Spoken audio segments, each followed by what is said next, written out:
नमस्कार, मैं सौरभ त्रिपाठी हूं और आप देख रहे हैं बिहार की बात।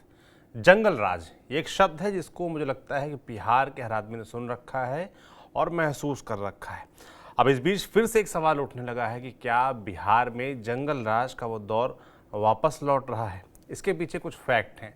फैक्ट ये कि पिछले 40 दिन में 7 राजनीतिक हत्याएं बिहार प्रदेश में हो चुकी हैं, जिसके बाद से लगातार विपक्ष के नेता तेजस्वी यादव हमलावर हैं सरकार पर।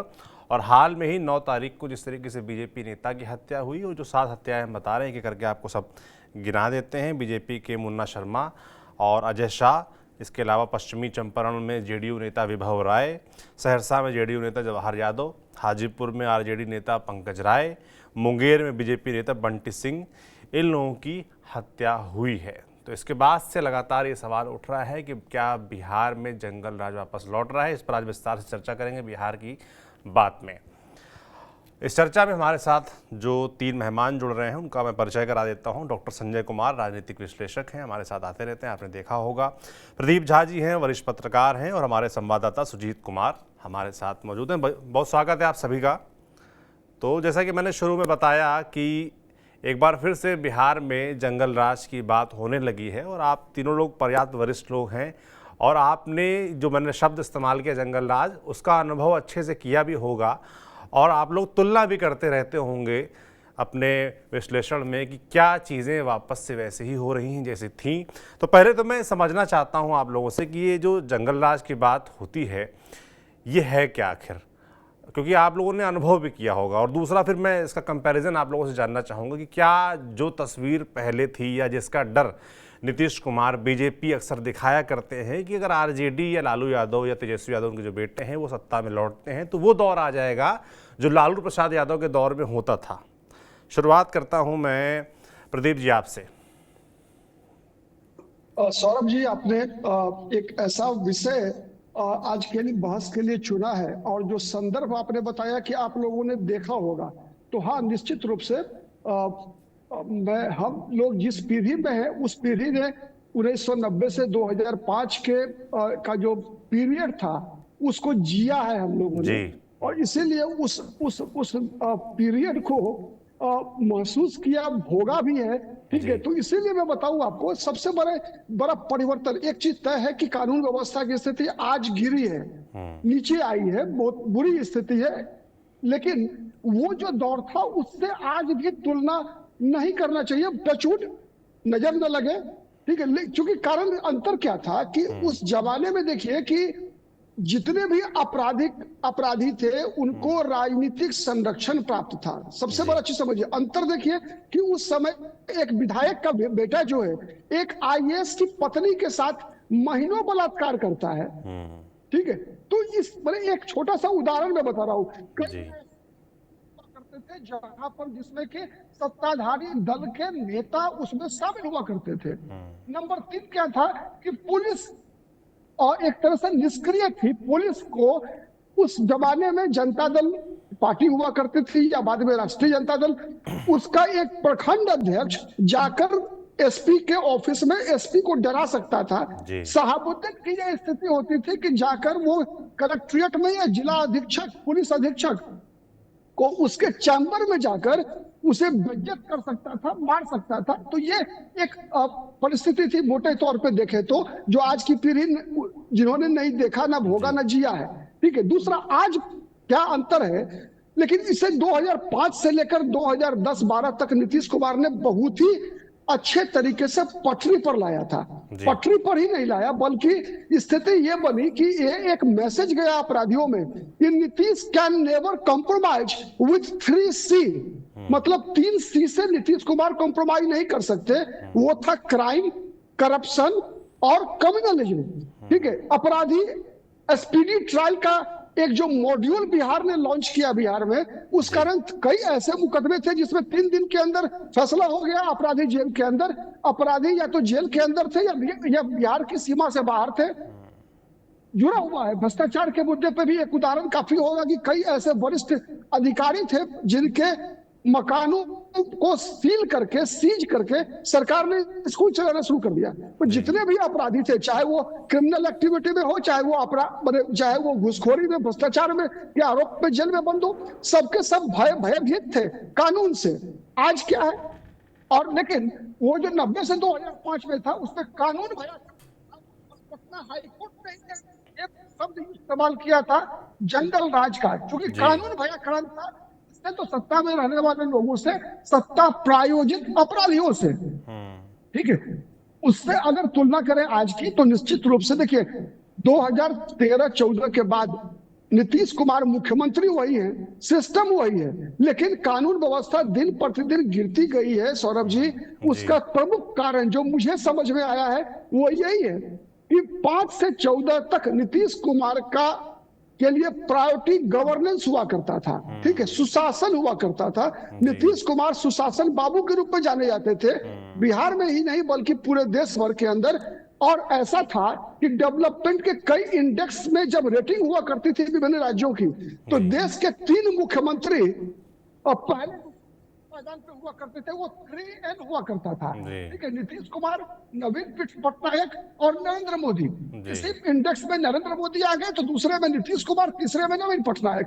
तो ये इस प्रकार की एक रेस जो है चला करती थी। लेकिन 14 के बाद क्या हुआ, नीतीश कुमार केवल मुख्यमंत्री पद बचाने में और प्रधानमंत्री बनने में इनकी एनर्जी जा रही है, और यही कारण है कि गवर्नेंस पे इनका कोई ध्यान नहीं है, और धीरे धीरे इनका कंट्रोल गिरता भी गया है। जी बिल्कुल, आपने बहुत मजबूत बात बोली कि चीजें कैसे 2005 से 2014 के बीच बदली। सारा जोर गवर्नेंस पे था, बिहार पे था। फिर जैसे ही नीतीश कुमार का दिमाग शिफ्ट होता है, उनकी नज़रें शिफ्ट होती हैं दिल्ली की तरफ, उसके बाद चीज़ें गड़बड़ाना शुरू हो जाती हैं। और आज के दौर में अब इसकी तुलना फिर से होने लगी है, क्या वैसे ही बिहार में जो जंगल राज था वो वापस लौट आएगा। और आप इस बात को एक्सेप्ट भी करते हैं कि गवर्नेंस पे जो पकड़, जो सख्ती नीतीश कुमार की पहले रहती थी, अब वो उतनी सख्ती नज़र नहीं आती, जिसका अंजाम सड़क पर नज़र भी आ रहा है। डॉक्टर संजय, आप इसको किस तरीके से देख रहे हैं?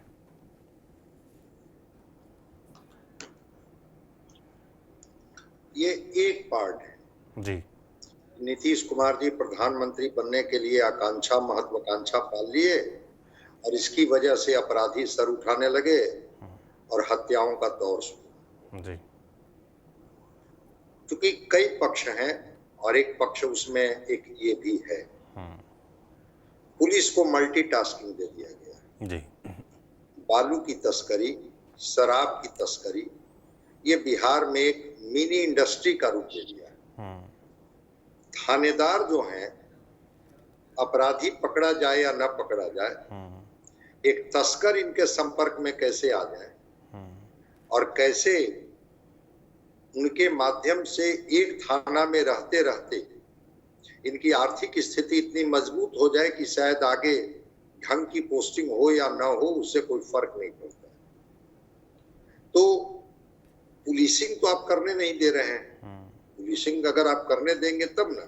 जी, एक थाना है, एक पुलिस है, आप उसी से रूटीन क्राइम चेक करवा रहे हैं, उसी से बालू की तस्करी रुकवा रहे हैं, उसी से शराब की तस्करी रुकवा रहे हैं, उसी को आप कह रहे हैं कि आप रूटीन क्राइम में जाइए। नहीं हो पाएगा। पुलिस पब्लिक रेशियो क्या है?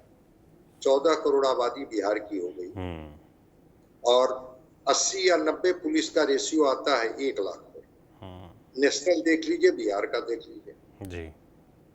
तो जब आपके पास पुलिस कम है, और एक बड़ा कारण और है, वो है बेरोजगारी। कुछ तो लोग पलायन कर जाते हैं, कुछ रह जाते हैं। नौजवानों की आकांक्षा, इच्छा भी बढ़ी है, उनकी जरूरतें भी बढ़ी है जी। अब अगर उनको रोजगार नहीं मिलेगा तो वो अपराध और अपराध की दुनिया में जाएंगे। और जो आपका विषय है जी, जो तेजस्वी जी गिना रहे हैं कि इतने नेताओं की हत्या, वो नेता तो इनके रोल मॉडल हैं। लगता है कि यही रास्ता तो है नेता बनने का। बाहुबली जो भी होते थे, वो बाहुबली कोई स्कूल, कॉलेज, यूनिवर्सिटी में पढ़ करके थोड़े होते थे जी। वो तो इसी दुनिया से निकलते थे। स्वीकारिकता मिलती थी, जातियां उनको अपना नायक मान लेती थी, और नायकत्व जब मिलता था तो एक पीढ़ी को लगा कि अरे ये हमारे रोल मॉडल हो सकते हैं, जिसमें मेहनत कम और सम्मान, पैसा और पद सब कुछ सुरक्षित। शायद भटकाया है बिहार। वो मुख्यमंत्री जी गवर्नेंस पर ध्यान दें, गवर्नेंस पर ध्यान नहीं दें, उससे कोई फर्क नहीं पड़ता है। फर्क इस बात से पड़ता है कि जब सिस्टम आपका काम नहीं कर रहा। मैं एक छोटा सा उदाहरण देता हूं जी। जो पुलिस सुपरिटेंडेंट होते हैं, एसपी रैंक के अधिकारी जी। आपको जानकर के आश्चर्य होगा, थोड़ा सा ही रैंक अधिक होता है तो आईएएस सर्विसेज मिलता है, थोड़ा सा रैंक होता है तो आईपीएस मिलता है। बिहार में 200 आईपीएस करीब हैं और वही 350 आईएएस। एक जूनियर आईएएस एक अपने सीनियर आईपीएस का जब एसीआर लिखेगा, कितना मनोबल बढ़ेगा। पॉलिटिकल पोस्टिंग होती है, कॉम्पिटेंट अधिकारियों को सचिवालय में बिठा दिया जाता है जी। और ये पॉलिटिकल पोस्टिंग में तय होती है चीजें, ये किनके खाते के हैं, कौन करेंगे नहीं करेंगे। 4, 5, 6 ब्यूरोक्रेट ही सब चीजों को तय करते हैं। और अब ये हो गया कि जो चीफ सेक्रेटरी रैंक के होते हैं, होम सेक्रेटरी जो आईएएस होते हैं, वो तय करते हैं कि कौन एसपी किस जिले के होंगे। जब चीजों को आप इस तरह से डिक्टेट करने लगिएगा, बिहार में भी पुलिस रिफॉर्म लागू हुआ 2007, कभी मंगा करके पढ़ लीजिएगा जी। वो 2007 का पुलिस रिफॉर्म आया है, उसमें पुलिस के हाथ बांध दिए गए और जो आईएएस रैंक के अधिकारी हैं वो डिक्टेट करने लगे हैं। वहां पर कहीं ना कहीं से पुलिस डिमोरलाइज महसूस करती है, मल्टीटास्किंग है और एक पैरेलल इकोनॉमी चल रही है बालू और शराब की। और उसके लिए आपने कोई अलग से टास्क फोर्स नहीं बनाया, उसके लिए आपने कहीं से कोई अलग व्यवस्था नहीं की, बल्कि इसी पुलिस के जिम्मे वो काम भी छोड़ दिए। तो रूटीन क्राइम तो होंगे, अपराध बढ़ेंगे, जंगल राज कहिए, महाजंगल राज कहिए। हाँ, 2 चीजों में मैं अंतर देखता हूँ। वो अंतर मैं ये देखता हूँ कि जिस कालखंड की चर्चा 90 की बात आप कर रहे थे जी, 30 ऑर्गेनाइज्ड गैंग थे बिहार। ऑर्गेनाइज्ड गैंग नहीं है, ये सच्चाई है। हत्याएं हो रही हैं, लेकिन संगठित गिरोह बिहार में भी नहीं। दूसरी चीज कि जो उस समय जो आरोप लगते थे, कितनी सच्चाई थी मुझे नहीं पता है, बाकी लोगों को पता होगा, कि अपराध सत्ता संरक्षित होते थे जी। मुझे नहीं लगता है कि नीतीश कुमार के पीरियड में सत्ता संरक्षित अपराध होता है। अपराध हो रहे हैं, लेकिन सत्ता का संरक्षण में मिलता होगा, मुझे ऐसा नहीं लगता है, जो मेरी अपेक्षा है। तो इन चीजों को अगर हम लोग देखें कि अगर पुलिस मल्टीटास्किंग, पुलिस को कहीं और दिखाई पड़ रहा है, एक अपराधी को पकड़ने से ज्यादा महत्व का काम कोई और समझ में आ रही है बात, तो कहीं और लग रहा है कि वहां से ज्यादा हमको लाभ मिलेगा, ज्यादा हमें ये होगा, यहाँ क्या मिलने वाला है। इस स्थिति में एक जो अपराध और अपराधियों का और उसमें बेरोजगारी का जो पुट, ये नौजवान रोजगार नौजवान जिनको बड़ी गाड़ियां चाहिए, सोने का चेन चाहिए गले में, उनको एंजॉय करने के लिए पैसे चाहिए, अब उसके लिए किसी की हत्या करनी पड़े या उसके लिए किसी के यहाँ बैंक डकैती करनी पड़े या उसी के लिए छिनतई की घटना करना पड़े, हर चीज को वो मानते हैं कि यही तो रहा है जिसके माध्यम से और लोग उस ऊंचाई तक पहुंचे हैं, वो रोल मॉडल को ना मानते हैं। मैं मानता हूं कि सामाजिक और राजनीतिक दोनों तरीके से चीजें ढीली हुई है और उस ढीलापन का जो परिणाम है उसमें आपको दिख रहा है कि एकाएक अपराध बढ़ा है, जिसमें हत्या, डकैती, छिनतई, रेप, बलात्कार की घटनाएं बढ़ी हैं। बिल्कुल बिल्कुल, आपने 2-3 बड़ी बुनियादी बातें बोली कि किस तरीके से ओवरबर्डन है पुलिस के ऊपर, उसके साथ ही जो पॉलिटिकल पोस्टिंग की आपने बात की, संसाधनों की कमी की बात की, ये एक बड़ा भूमिका निभा रहा है। जो चीज़ें बदल रही हैं, जो क्राइम बढ़ा है बिहार में। दूसरा, आपने रोज़गार का एक बड़ा ज़रूरी विषय उठाया कि जब युवाओं के पास रोज़गार नहीं होगा, तमाम लोग पलायन कर जाएंगे और जो बिहार में रह जाएंगे वो गलत रास्ते पे जाएंगे, इससे इनकार नहीं किया जा सकता। और यही सब इन जो घटनाएं हो रही हैं उनका कारण बन रहा है। सुजीत, आप पटना में रहते हैं, ये घटना जो भी बीजेपी नेता की हत्या की हुई वो पटना से जुड़ी ही है, और उसके बाद से क्या माहौल दिख रहा है, पुलिस क्या कह रही है, कैसा रोल पुलिस का रहा इस पूरी घटना पर, लोग क्या बोल रहे हैं इस तरह की घटनाओं को लेकर, थोड़ा बताइए। देखिए सौरभ जी, जो आपने डिबेट के शुरुआत में ही कुछ नामों को गिनाया था, उसमें एक नाम मैं और ऐड करना जी चाहूंगा। बताइए। सोमवार की शाम में अरवल में सीपीआई एमएल के जो स्थानीय नेता थे सुनील चंद्रवंशी, जी उनकी भी गोली मार के हत्या कर दी गई। जी। तो और आपको याद होगा जब कल जो घटना हुई थी, श्याम सुंदर उर्फ मुन्ना शर्मा को जब गोली मारी गई, उसके तकरीबन कुछ ही रोज पहले उन्हीं के मित्र थे अजय शाह, जिनको गोली मारी गई थी। उनके दुकान में घुस करके 7 गोली मारी गई थी। पहले पूछा गया कि दुकान में दूध है या कुछ सामान के बारे में बातचीत, तो एक बहाना जी था वो। उसके बाद से उस बहाने के आड़े में गोली मारी गई। दरअसल इसमें मैं हालांकि इन खबरों को मैंने ही देखा था और मैंने ही इसकी रिपोर्टिंग लिखी थी। एक इसमें बयान आया था स्थानीय प्रशासन का, जिसमें आप अंदाजा लगा सकते हैं कि पुलिस क्या कर रही है और पुलिस क्या सोच सकती है। जी इस मर्डर में ये कहा गया था कि ये टारगेटेड किलिंग है। सवाल ये उठता है कि टारगेटेड किलिंग है तो ये नौबत क्यों? ये बड़ा सवाल उठता है, जबकि जो लोग थे वहां के, मेरी चंद लोगों से वहां जो बातचीत हुई, जो स्थानीय थे वहां के, उनका तो ये कहना था कि इनका किसी से लेना देना नहीं था। इनका जब मैं श्याम सुंदर की मर्डर की बात कह रहा हूँ, वो रोज सुबह उनका शेड्यूल फिक्स रहता था। वो आते थे, पूजा पाठ करते थे, बातचीत करते थे, फिर अपना वो चले जाते थे। अब बात ये है लोगों की। तो देखिए सौरभ जी, इस चीज में हमारे 2 वरिष्ठ यहाँ बैठे हुए हैं। इन जी दोनों वरिष्ठ की बात से मैं पूरी तरीके से मुतमईन हूँ कि लॉ एंड ऑर्डर को लेकर के हर तरफ बिहार में विरोध की बात है। इस चीज से इनकार नहीं किया जा सकता, क्योंकि हम लोग फील्ड में रहते हैं तो इन सब चीजों को देखते हैं, सुनते हैं, और तब जाके ये निष्कर्ष निकलता है कि लोगों के अंदर एक निगेटिविटी पुलिसिंग को लेकर के है, लॉ एंड ऑर्डर को लेकर के है। उनको जी इस बात से कोई मतलब ये नहीं है कि पुलिस के ऊपर कितना बर्डन है। पुलिस को दारू भी रोकनी है, पुलिस को बालू भी रोकनी है, उनको इस चीज से कोई मतलब नहीं है। उनका सीधे सीधे मतलब इस चीज से है कि लॉ एंड ऑर्डर डिस्ट्रॉय है। वो भी इस चीज को स्वीकार करते हैं। जी अब पुलिस क्या करे? पुलिस के ऊपर भी कई तरह के प्रेशर हैं। स्थानीय दबाव भी होता है, हो सकता है पॉलिटिकल प्रेशर भी हो, और वर्कलोड भी हो, केस को सुलझाने का भी की भी बातें हो, हाई प्रोफाइल भी मामला हो। ओवरऑल रिजल्ट तो शून्य निकल के आता है, और उसी शून्य पे सबको विश्वास करना पड़ जाता है। जी तो इस चीज से इनकार नहीं किया जा सकता है कि लॉ एंड ऑर्डर को लेकर के जो भी विरोध से जो बातें आ रही हैं, और जो विरोध में जो नेता जो हैं या फिर स्थानीय लोग हैं जो बातों को कह रहे हैं, इसी से इनकार नहीं किया जा सकता। सरकार को आईने में देखने की जरूरत जरूर पड़ेगी। जी सौरभ। बिल्कुल, सरकार को आईना देखने की ज़रूरत पड़ेगी भी, और तमाम आंकड़े भी इस तरफ इशारा करते हैं। एनसीआरबी जो नेशनल क्राइम रिकॉर्ड ब्यूरो है, उसके आंकड़े हैं कुछ हमारे सामने। साल 2022 में पूरे देश में जो राजनीतिक हत्याएं हैं उस मामले में बिहार दूसरे नंबर पर था। पहले नंबर पर झारखंड था, जहां 17 राजनीतिक हत्याएं हुई थी, और बिहार में 8 पॉलिटिकल मर्डर्स हुए थे।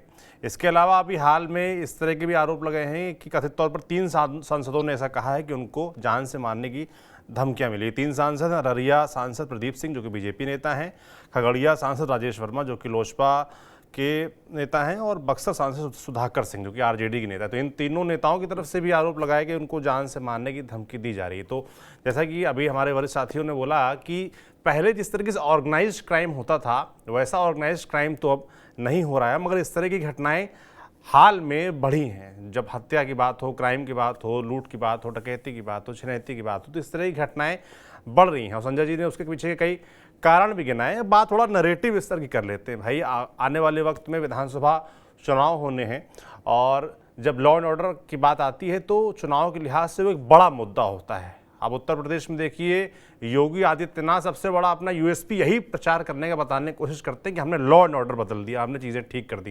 नीतीश कुमार भी ऐसे ही कुछ करते आए लंबे समय से, और बीजेपी भी लगातार ये प्रचारित करती है कि भाई जो पहले था वो अब नहीं है। तो प्रदीप जी, मैं समझना चाहता हूं कि जो नैरेटिव के स्तर पर तेजस्वी यादव लगातार इस तरह के ट्वीट कर रहे हैं, जो घटनाएं होती हैं उनको लगातार ट्वीट करते हैं, लगातार वो इन मुद्दों को उठाते हैं, तो क्या नैरेटिव के स्तर पर कहीं आरजेडी आगे निकल रही है? वो क्या ये एस्टेब्लिश करने में कामयाब हो रही है कि हाँ, लॉ एंड ऑर्डर सिचुएशन जो है वो खराब हुई है, बद से बदतर होती जा रही है? नहीं, मुझे लगता है कि जहां तक सौरभ जी, अगर नैरेटिव तैयार करने की बात है तो तेजस्वी यादव को इससे बचना पड़ेगा। राजनीतिक लाभ अगर उठाना है वर्तमान परिस्थिति का, तो तेजस्वी यादव को बचना पड़ेगा। इसलिए बचना पड़ेगा मैं कह रहा हूं क्योंकि मैंने कहा ना कि, और संजय जी ने भी कहा कि एक चीज जो अंतर है सबसे पहले कि लालू राबड़ी के शासनकाल और नीतीश कुमार के शासनकाल में कि सत्ता संरक्षण नहीं दे रही है अपराधियों को। जैसे फॉर एग्जांपल नीतीश कुमार के साथ भी अनंत सिंह रहे हैं, सुनील पांडे रहे हैं, धूमल सिंह, मतलब जैसे कई बाहुबली रहे हैं, लेकिन फिर भी आप नीतीश कुमार के बारे में ये नहीं कह सकते कि जिस प्रकार का संरक्षण लालू प्रसाद यादव ने साधु यादव, सुभाष यादव या कई प्रदान किया, वैसा संरक्षण नीतीश कुमार देते हैं। नीतीश कुमार का ये कहना कि ना मैं फंसाता हूं ना बचाता हूं, ठीक है, राजनीतिक नैरेटिव है, लेकिन ये बहुत हद तक सही है, ठीक है। तो जब तेजस्वी यादव विशेष रूप से वो कानून व्यवस्था पे चर्चा करते हैं, तो निश्चित रूप से जो पीढ़ी 90 से 2005 को देखी है तो वो तुलना करना शुरू कर देगी। इस बात से कोई इनकार नहीं है कि नीतीश कुमार 14 के बाद 15 के बाद से अपनी जो इनकी यूएसपी थी उसको कमजोर हुआ है, ठीक है। कमजोर होने का कई कारण संजय जी ने भी बताया, मैं उस पे एक और कारण पे जोर दूं केवल। अब मेरी एक कुछ दिन पहले, साल भर पहले की बात है, पटना में जो पॉस एरिया है वहीं पर एक थानेदार से बातचीत हो रही थी, एसएचओ से बातचीत हुई। मैंने पूछा कि सर आप बताइए कि 2005 के बाद जो 15 तक का नीतीश कुमार और आज 15 के बाद जो यही मुख्यमंत्री है, लेकिन ये कानून व्यवस्था में स्थिति इतनी खराब क्यों हुई?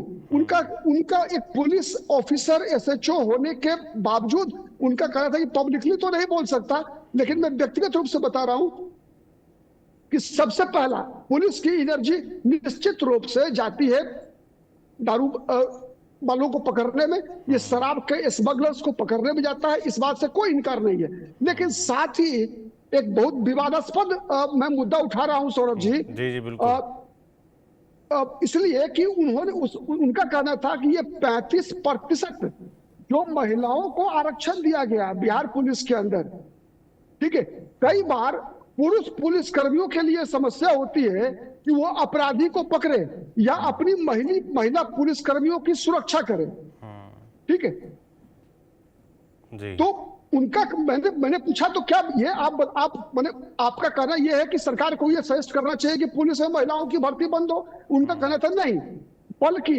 एक शारीरिक क्षमता के लिए एक निश्चित मापदंड तय होना चाहिए। जैसी बुरी शारीरिक क्षमता की महिलाओं की बहाली बिहार पुलिस में की गई है, उसको थोड़ा बढ़ाना चाहिए, नंबर 1। नंबर 2 जी, ट्रेनिंग बहुत इंपॉर्टेंट है। महिलाएं पुलिस में नहीं बल्कि बाह्य सुरक्षा के लिए आर्मी में ही बहाल हो सकती है, होती भी है, कमांडो ट्रेनिंग भी ले रही है महिलाएं, लेकिन उनकी ट्रेनिंग तो होनी चाहिए ना। ऐसी स्थिति नहीं बननी चाहिए कि पुरुष पुलिसकर्मियों को महिला पुलिसकर्मियों का हथियार और उनकी जान बचाना पहली प्राथमिकता हो जाए, अपराधियों को पकड़ना दूसरी प्राथमिकता हो जाए। तो ये कहीं ना कहीं सच है, और इसके पीछे जो सर्वप्रमुख कारण है हम देखते हैं अगर, ये है कि 2014 के बाद से नीतीश कुमार के लिए वोट बैंक बनाना, मतलब अल्टीमेटली मैं आ रहा हूं कि गवर्नेंस नीतीश कुमार के लिए दूसरी प्राथमिकता है, सेकंड प्रायोरिटी बन गई। पहली प्रायोरिटी उनके लिए मुख्यमंत्री को कुर्सी को सुरक्षित रखना या फिर उससे बड़ी कुर्सी के लिए का इंतजाम करना, ठीक है। राजनेता होने के नाते सौरभ जी, हर व्यक्ति का ये अधिकार है, उस व्यक्ति को प्रयास भी करना चाहिए, महत्वाकांक्षा कोई बुरी चीज नहीं होती है, लेकिन किसी व्यक्ति को अपनी पहचान को ही खत्म नहीं करना चाहिए। नीतीश कुमार की पहचान, जैसे अभी आपके मैं ध्यान से उतर के, चूंकि मेरी पहली डिबेट है आज, आपके जो रिपोर्टर हैं उनका नाम, उन्होंने कहा कि सुजीत जी, उत्तर प्रदेश के मुख्यमंत्री योगी आदित्यनाथ का यूएसपी क्या है? बुलडोजर बाबा, मतलब अपराधियों के खिलाफ निर्ममता से प्रहार करना, ठीक है। नीतीश कुमार की भी सबसे बड़ी उपलब्धि यही थी कि उन्होंने बिहार में सुशासन स्थापित किया था, जंगल राज के दौर से बिहार को बाहर निकाल कर लाए थे, ठीक है। और उसमें सबसे पहला और सबसे महत्वपूर्ण जो चीजें लोगों को दिख रहा था वो ये दिख रहा था, और नीतीश कुमार खुद इस विषय को रखते थे कि आज हमारे समय में, आज भी नीतीश कुमार कहते हैं ये बात कि आज भी हमारे समय में 12 बजे रात में महिलाएं अपने जेवर पहनकर शादी से 12 बजे रात में अपने घर को लौटती है। ये सच थी। लालू राबड़ी के शासनकाल में 5 बजे 6 बजे शाम के बाद जो है महिलाओं का घर से निकलना बंद था। पुरुषों के बारे में ये कहा जाता था कि भाई घर जल्दी आ जाओ, लेट नहीं करना। हो सकता है कि घर के आसपास ही कोई व्यक्ति, सौरभ जी, अगर आप पटना में रह रहे होते और घर बनाने के लिए आप अपने जमीन पे जहां आपका ईटा बालू सीमेंट गिरता कि कोई अगल बगल आसपास का रंगदार आकर आपसे कहता कि भाई पहले मेरा हिस्सा दे दो, उसके बाद तुमको घर बनाने देंगे हम। तरह की स्थिति थी। इसीलिए जब तेजस्वी यादव उस नैरेटिव को तैयार करने का प्रयास करेंगे तो मुझे लगता है कि ये बैकफायर करेगा। ये तेजस्वी यादव के हित में नहीं रहेगा, क्योंकि उनका और या उनके परिवार का इतिहास इतना गंदा रहा है कि नीतीश कुमार मुझे लगता है कि अपने निम्नतम स्तर पर भी होंगे अपने राजनीतिक करियर के, तब भी उतनी नीचे की उनकी पहचान नहीं बनेगी। सौरभ जी, बिल्कुल। तो आप कह रहे हैं कि तेजस्वी यादव अगर इस नैरेटिव को आगे बढ़ाते हैं तो ये उनके लिए नुकसानदेह होगा। हालांकि तेजस्वी यादव लगातार ये बात बोलते रहते हैं कि वो दौर दूसरा था, हम उससे बहुत आगे बढ़ चुके हैं और हमारे पिता के दौर में जो हुआ सो हुआ, आप मुझको मौका दीजिए, लगातार वो ये कहते हैं। और पिछले 2 चुनाव से अगर आप देखें तो सबसे बड़ी पार्टी के तौर पर विधानसभा चुनाव में वो उभरे भी हैं, इसको भी इससे भी इनकार नहीं किया जा सकता है। तो इस बात से इनकार नहीं कर सकते कि शायद उनकी ऊर्जा इस चीज़ में खर्च होती है अतिरिक्त, कि भाई उनको ये साबित करना पड़ता है, उनके ऊपर एक बैगेज है। पिता के नाम पर विरासत में राजनीति मिली है तो ये बैगेज भी आएगा, तो उसको जस्टिफाई करने का प्रयास लगातार तेजस्वी करते रहते हैं कि जो हुआ सो हुआ, अब ऐसा नहीं होगा, ऐसी गारंटी हम लेते हैं। वो इस तरह की बात कहते हैं। जनता कितना विश्वास करेगी ये अलग विषय। और दूसरा, आपने जो पुलिसिंग का विषय उठाया कि कैसे उसमें महिलाओं का जो आरक्षण है उसको लेकर आपने एक पुलिस वाले के ही अनुभव के जरिए बताने का प्रयास किया कि थोड़ा सा ट्रेनिंग और स्किल पर काम होना चाहिए महिलाओं की भर्ती से कोई दिक्कत नहीं है, मगर अगर उनका स्किल सेट मजबूत होगा तो थोड़ा सा पुलिसिंग में ज़्यादा हेल्प हो पाएगी, ये आपका कहना था। संजय जी, आप ये जो नैरेटिव वाली बात मैंने बोली कि लगातार तेजस्वी यादव आरजेडी की तरफ से नैरेटिव तैयार करने का प्रयास किया जा रहा है कि चीज़ें खराब हो रही हैं, लॉ एंड ऑर्डर वैसा नहीं रहा जैसा नीतीश कुमार दावा करते रहे हैं। और जैसा कि अभी हमारे साथी प्रदीप जी ने कहा कि भाई ये उनको नुकसान करेगा, कैसे देखते हैं इसको?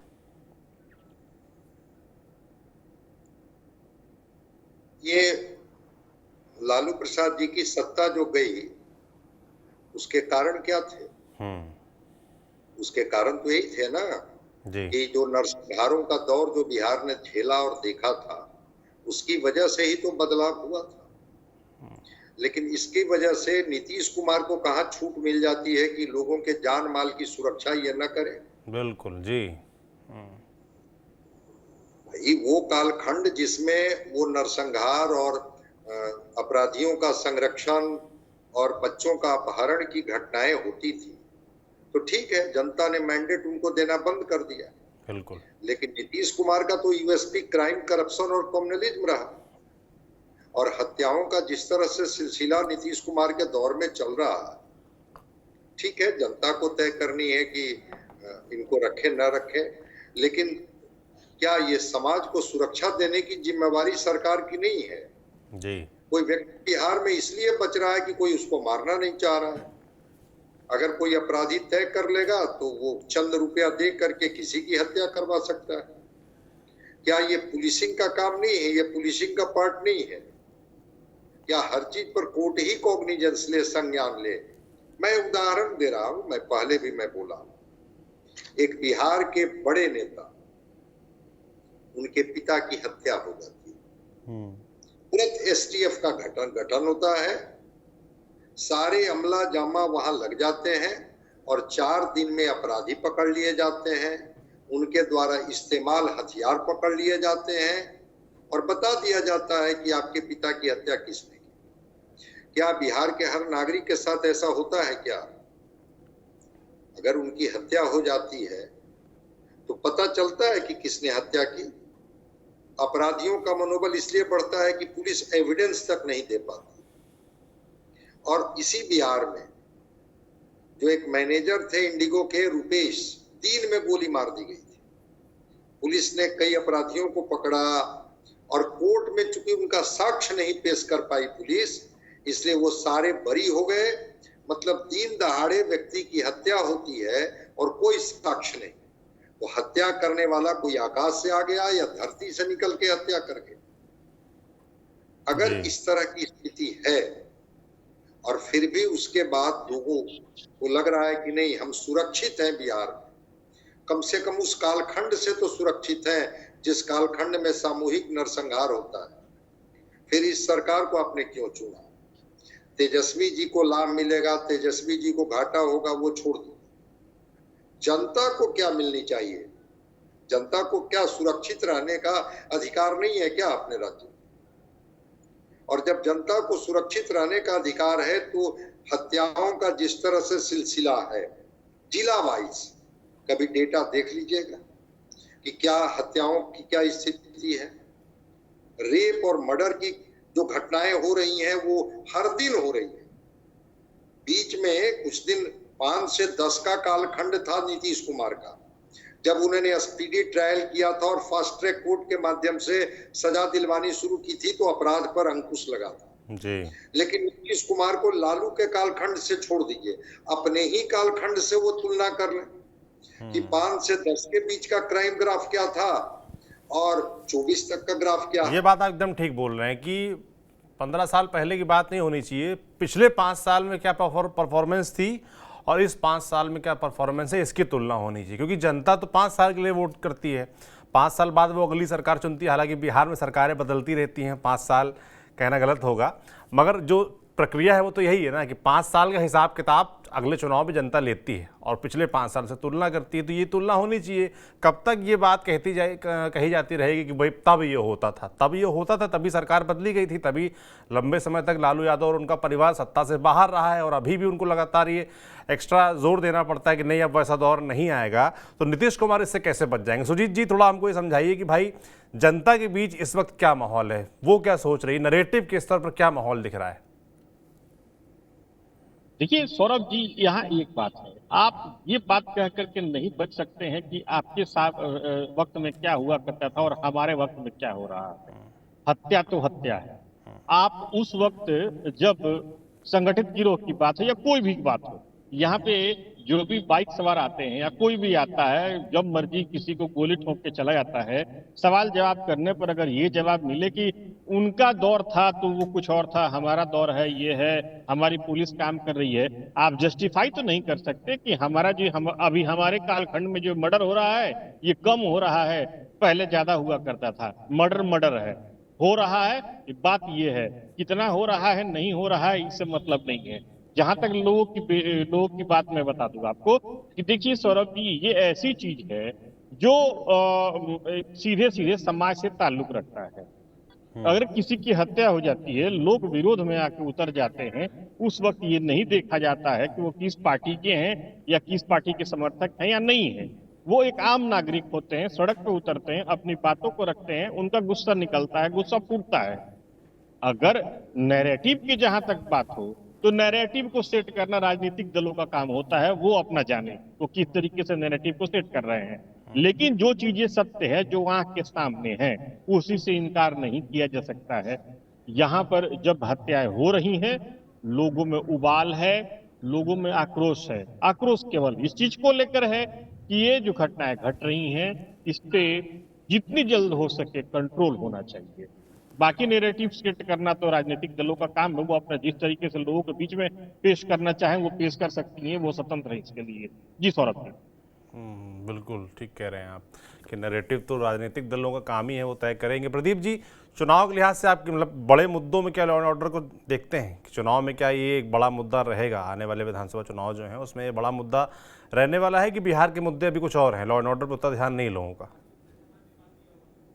नहीं, ऐसा है सौरभ जी कि लॉ एंड ऑर्डर हर चुनाव में एक मुद्दा तो रहा ही है, इस बात से कोई इनकार नहीं कर सकता। वोट पड़ता है इस बार के चुनाव में भी। हेलो, हाँ सौरभ जी, इस बार भी ये मुद्दा वोट पड़ता है इस मुद्दे पर, लॉ एंड ऑर्डर के मुद्दे पे? हाँ पड़ता है। मैं उदाहरण बता रहा हूँ आपको। आप देखेंगे क्या कि पिछले बिहार विधानसभा चुनाव 2020 में जब हुआ तो आप देखेंगे पहले चरण, दूसरे चरण, तीसरे चरण में आरजेडी को एज था, ठीक है, आरजेडी लीड कर रही थी। एनडीए के से कंपेयर जब करेंगे आप रिजल्ट को तो जो महागठबंधन था, आरजेडी लेड महागठबंधन था, वो लीड कर रही थी।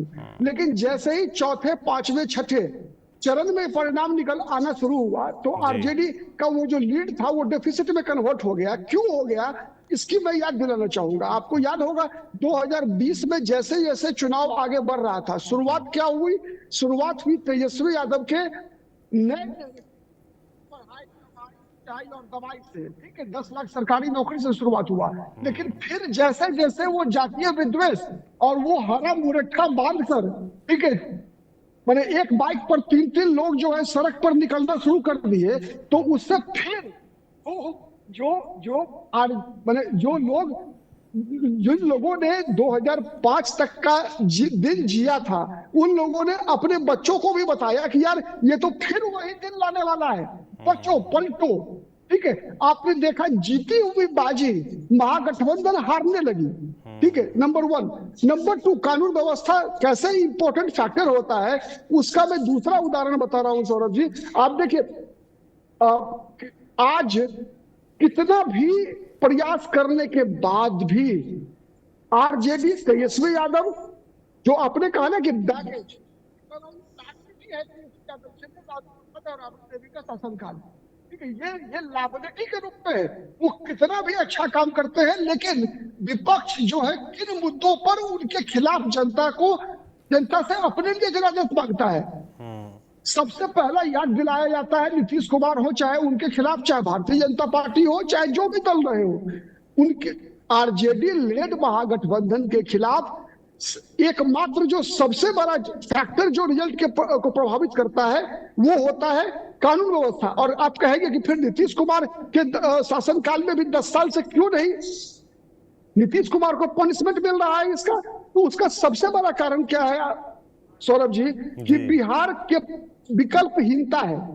बिहार चुनने को अभिशप्त है कि कम बुरा, जैसे मान लीजिए फॉर एग्जांपल किसी को, आपको कोई परफेक्ट ऑप्शन नहीं मिलता लाइफ के अंदर, जब कभी भी किसी पॉइंट ऑफ टाइम पे, तो आप क्या करते हैं, चलो यार देखो अब जो कम से कम, जो कम नुकसान करने वाली चीज है उसी का यूज करो।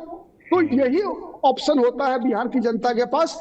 चूंकि लालू या लालू परिवार या राष्ट्रीय जनता दल के शासनकाल का डर इतना ज्यादा दिमाग के अंदर बैठा हुआ है कि कम नुकसान करने वाली, कम खतरनाक कानून व्यवस्था में कम से कम शर्माने वाली स्थिति जो होती है, वो जनता दल यू और जो लालू परिवार के खिलाफ के जो दल होते हैं उनकी थोड़ी सी, आप कहेंगे कि एज आज भी मिलता है नीतीश कुमार को। तो इसी कारण से मिलता है कि नीतीश कुमार की तुलना नीतीश कुमार से ही होती है। जिस कभी भी पॉइंट ऑफ टाइम पे जब नीतीश कुमार की तुलना राबड़ी देवी से होने लगती है तो नीतीश कुमार को फायदा मिलता है, और नीतीश कुमार की तुलना जब नीतीश कुमार से होती है तो नीतीश कुमार को नुकसान होता है। यही कारण है कि नीतीश कुमार की पार्टी 118 सीट से 72 सीट पर आई सौरभ जी, और 72 से फिर 43 सीटों पे आ गई।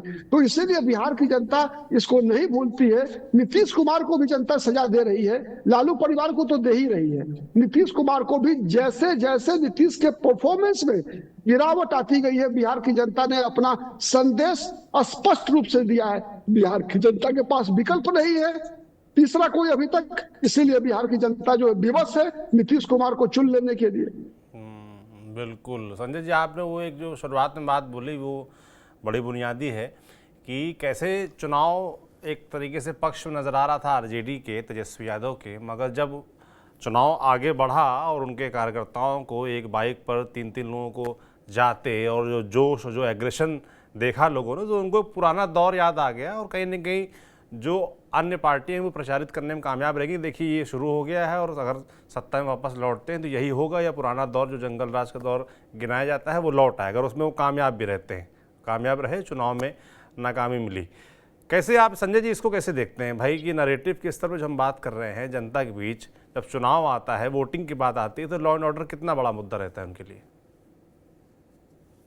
देखिए लॉ एंड ऑर्डर एक मुद्दा हमेशा रहा, लेकिन इसमें जो मूल सवाल है वो विकल्पहीनता का जी। लालू का भय दिखा करके कि लालू प्रसाद सत्ता में आ जाएंगे, आरजेडी सत्ता में आ जाएगी, उस विकल्पहीनता की तलाश में अगर इंडिया गठबंधन और एनडीए गठबंधन के बीच में मुकाबला हो रहा है तो उस स्थिति में तो फायदा इनको मिलेगा। लेकिन अगर कोई विकल्प होगा, मैं एक छोटा उदाहरण दे रहा हूं, पूर्णिया और रुपौली का। रुपौली में इंडिया गठबंधन भी चुनाव लड़ रही थी, एनडीए गठबंधन भी चुनाव लड़ रही थी।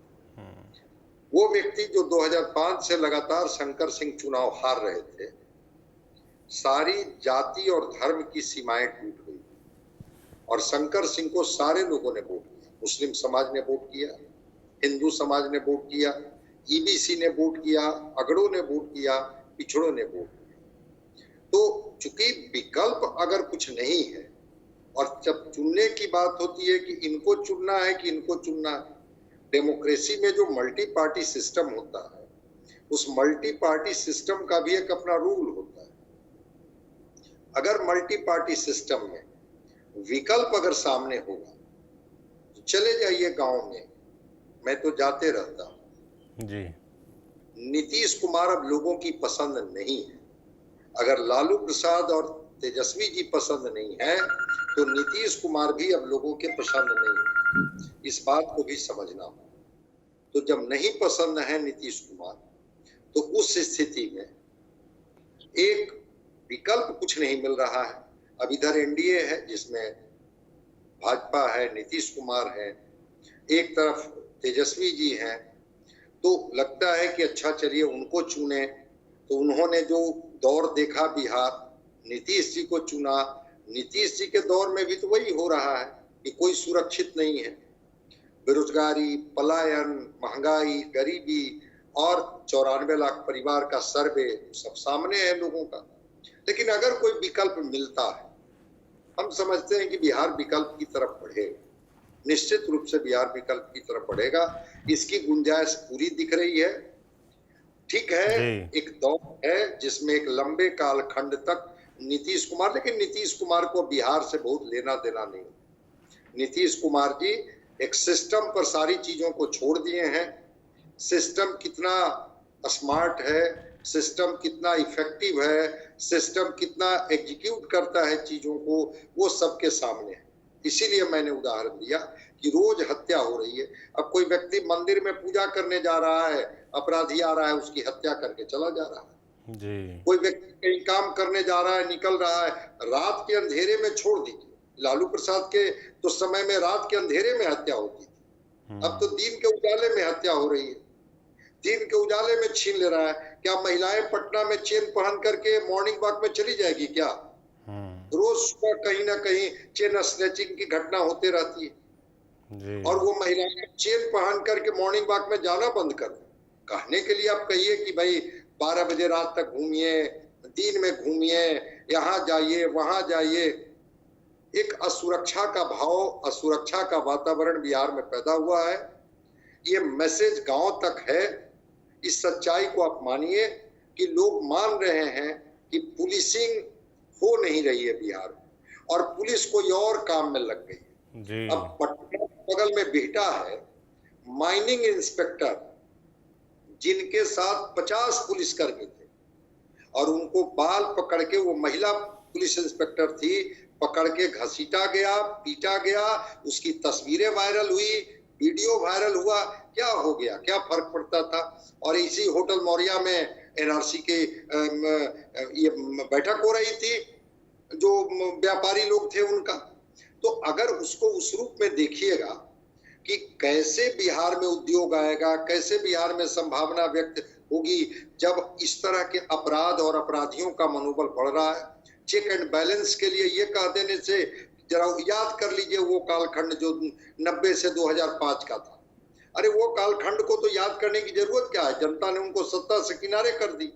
लेकिन आपका कालखंड जो 2005 से 10 का रहा और 10 से 24 का कालखंड है, उसमें भी तो जरा एससीआरबी का, स्टेट क्राइम रिकॉर्ड ब्यूरो का डेटा देख लीजिए जी। जरा देख लीजिए घटनाएं जो कितनी हो रही हैं रोज। सुरक्षा को लेकर के आप कितना सजग और सतर्क हैं। विकल्पहीनता है, इसलिए उस विकल्पहीनता का लाभ जिस पार्टी को मिल जाए, जिस गठबंधन को मिल जाए, वो मैं नहीं कह सकता हूं, लेकिन एक अंदर से छटपटाहट है लोगों की। असुरक्षा का भाव तो बढ़ा है। बिल्कुल, और सुरक्षा का भाव बढ़ा है। और जो विकल्पहीनता की आप बात कर रहे थे, और अगर इस तरीके से चीज़ें रहीं तो आने वाले समय में जनता के मन में जो एक डर रहता है आरजेडी को लेकर, वो लॉ एंड ऑर्डर सिचुएशन को लेकर रहता है, और अगर लॉ एंड ऑर्डर सिचुएशन ऐसी ही रही तो जनता को फिर विकल्प नजर आने लगेगा कहीं ना कहीं। ये एक बड़ा रिस्क रहेगा। सुजीत जी कैसे देख रहे हैं? देखिए, सबसे बड़ी बात ये है, मैंने पहले भी कहा था कि आप लोगों को ये मतलब नहीं होता कि आप क्या कर रहे हैं, नहीं कर रहे हैं, उसके ऊपर कितना दबाव है, तो आप उनके जिले में कोशिश कर सकते हैं। यहाँ तक की बात, दूसरी बात ये है कि अतीत तक अच्छा नहीं चल पा रहा। तो सुजीत जी, मुझे लगता है आपका यादव, नेटवर्क ठीक नहीं है, आपकी आवाज़ साफ नहीं आ रही है, फिर से जोड़ने का आपको प्रयास करेंगे। और कुल मिला के आज की बातचीत का मर्म यही निकला कि law and order situation Bihar में इस वक्त ठीक नहीं है, चिंताजनक है, और आने वाले चुनाव के लिहाज से देखा जाए तो ये एक ऐसा नैरेटिव बन सकता है जो कि नीतीश कुमार और एनडीए और बीजेपी को नुकसान पहुंचा सकता है। पुलिसिंग को लेकर जो तमाम बुनियादी बातें सामने आई हमारे तमाम वरिष्ठ साथियों के ज़रिए कि भाई कैसे पुलिस को तमाम अन्य कामों में लगा दिया गया है, और जो उनका जो प्राइमरी काम है, बुनियादी काम है, वो उसमें ठीक से इन्वॉल्व नहीं हो पा रही, जिस वजह से इस तरह की घटनाएं लगातार बढ़ रही हैं। राजनीतिक पोस्टिंग की बात की गई, और एक बात ये भी निकल के आई कि कब तक पुराने दौर को याद दिलाया जाता रहेगा और कब कब जो अपनी सरकार में जो नाकामियां हैं उनको उसको याद दिलाते हुए ढका जाता रहेगा। ये एक सवाल है जो जनता मुझे लगता है सोचेगी। प्रदीप जी, संजय जी, सुजीत जी, आप तीनों का बहुत बहुत धन्यवाद इस बातचीत में जुड़ने के लिए। बाकी बिहार की जनता है, बिहार के लोग तय करेंगे कि ये जो लॉ एंड ऑर्डर का फिलहाल मुद्दा है वो उनको किस कदर परेशान कर रहा है। नीतीश कुमार और उनकी सरकार जो फिलहाल इसको रोकने में उतना कामयाब साबित नहीं हो रही है, तो क्या वो ठीक कर पाएंगे इन चीज़ों को, ये देखने वाला होगा। हमारी नज़र भी लगातार इस पूरे मुद्दे पर बनी हुई है। आपका क्या सोचना है इसके बारे में हमको कमेंट में लिखकर ज़रूर बताएं। बाकी देखते रहिए TV9 डिजिटल। शुक्रिया।